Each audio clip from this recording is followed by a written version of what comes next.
What's going on, everybody? Welcome back. Today we are going to be talking about Morgan Le Fay and what to do with her T4s, how to build her, what to expect with her, everything.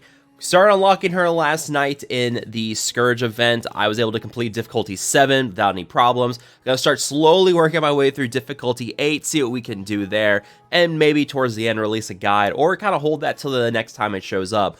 But if you guys do find this video helpful today, make sure to hit that like button, share, and subscribe. Let's dive right into it with Morgan. So Morgan is the legendary character for your Darkhold team, which is your new arena meta, and hands down one of the best teams in the game right now. They are meta in war, they are arena meta, they are just very, very good. Yeah, nothing else to really say there, and it all kind of ties around Morgan. I've done a video before talking about what you can expect with Darkhold without Morgan. They're just not good. They really rely on the power of Morgan, and that's going to be through a lot of her power here and her abilities. And let's start by talking about T4s. Hands down, the most important T4 you need for Morgan is going to be her ultimate T4, because on enemy turn, fill speed bar by 10% for self and all Darkhold allies, and Darkhold allies gain 30% bonus max health. That max health bonus goes from 20% to 30%, or 50%, which is good, obviously. But really, what you want is this enemy turn, fill the speed bar by 10% for self and all Darkhold allies. Darkhold naturally does not have high speed. This is part of their whole trying to counter the speed arena, or the speed meta, where they're constantly unleashing more and more characters with higher speed. Like Cersei and Icarus was just ridiculous, because Cersei and Icarus had like 125 and 126 speed, and then their ultimates were just reducing speed bar on the enemy team, and it's all about whose Eternals can go first. So this was kind of built as a counter to this, and plus, she gives safeguard on her team. You get the defense up from Wong, so the Cersei and Icarus on the enemy team move, you do their ultimates, but they don't flip the defense up and the defense down. So your Darkhold team takes a little bit of damage, but with this T4, they're gaining back some of that speed bar they lose from those two ultimates from the Eternals, and this allows them to kind of survive. Plus that 50% bonus max health. Morgan Le Fay, and we'll go into the stat breakdown. Morgan Le Fay has the best health stat in the game. Yeah. Second most important T4, in my opinion, is gonna be Reality Break. Applies trauma and ability block to all controller enemies, and 30% bonus crit chance on this. Clears immunity from the primary target, etc., etc. That trauma and ability block is huge. This helps to counter any dooms you find in arena, but also, again, this is to help counter Eternals. That trauma and ability block, now Icarus cannot cleanse ability block. One thing with Icarus's passive is that he cleanses ability block and other negative effects every turn from himself and from Cersei. You get trauma and ability block on Cersei, now you don't have that stun, you don't have that mass assist. That one, yeah, and there's not much else to say. And then we get to Time Warp, and this is the third most important T4. You're going to go for all T4s on Morgan, let's be clear about that. Clears all positive effects from all enemies and applies speed up for 2 turns to herself and all Darkhold allies. This is her big ability. This is like the time platform for Doom, the ultimate from Doom where he gains 30% speed bar. This is the equivalent, where you don't get it your first turn, you get the second turn, and really in mirror matches it comes down to who's going to use Time Warp first. And this reduces the speed bar on the entire field by 100%, clears all positive effects from all enemies, clears all negative effects on herself, heals self for 100% of her max health, and then she deals 10% of the character's max health as damage to all enemies. And then applies speed up for 2 turns and immunity to self and all Darkhold allies, unavoidable attack. So with this, you completely rewind the speed, the board. And in my testing, I found that Icarus and Cersei can still move a little bit faster than Darkhold. I think there was something weird going on there with the testing. May have not done it properly, but basically your entire Darkhold team is going to go off once you get this going. The speed up for 2 turns, it's not as important. Like, you're still going to get that speed up for 1 turn with your Darkhold without it, because you are going to end up getting let's just make sure of that.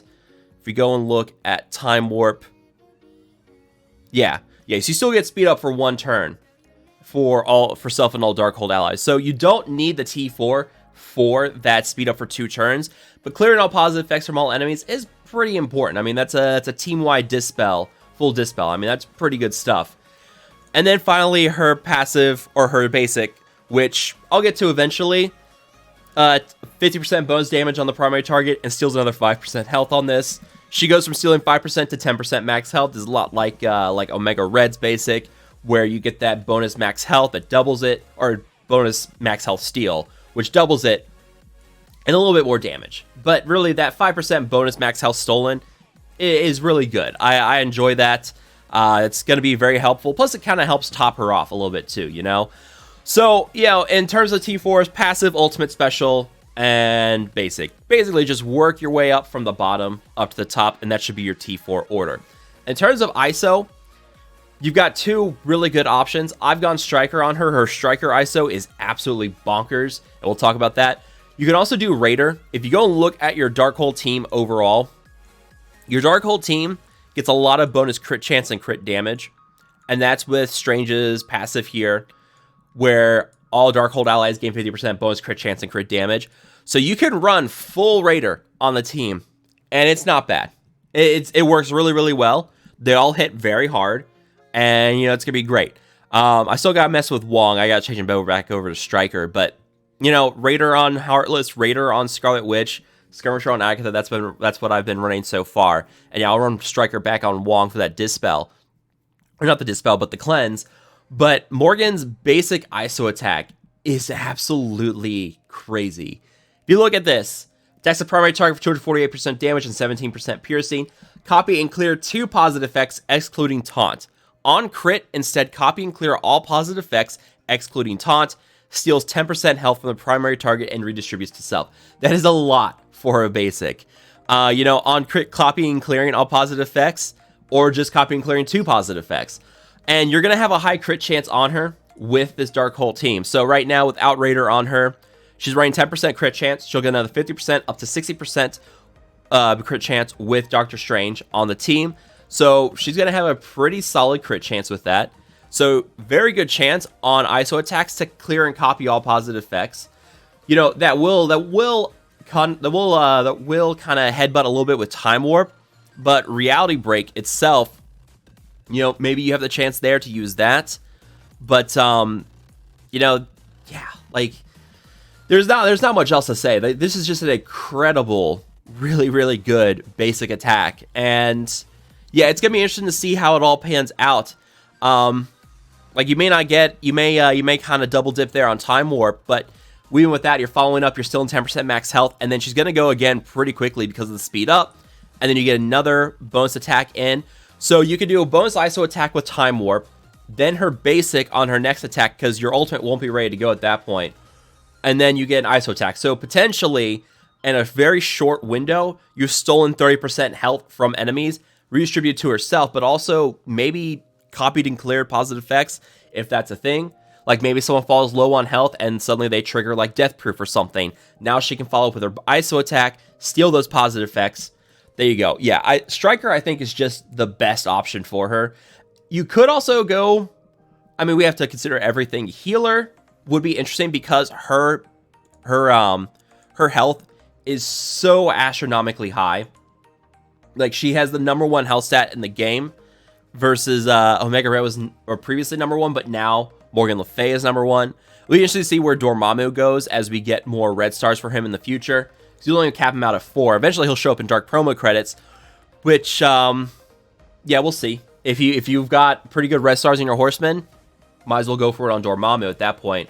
But, yeah, Morgan's got incredible health.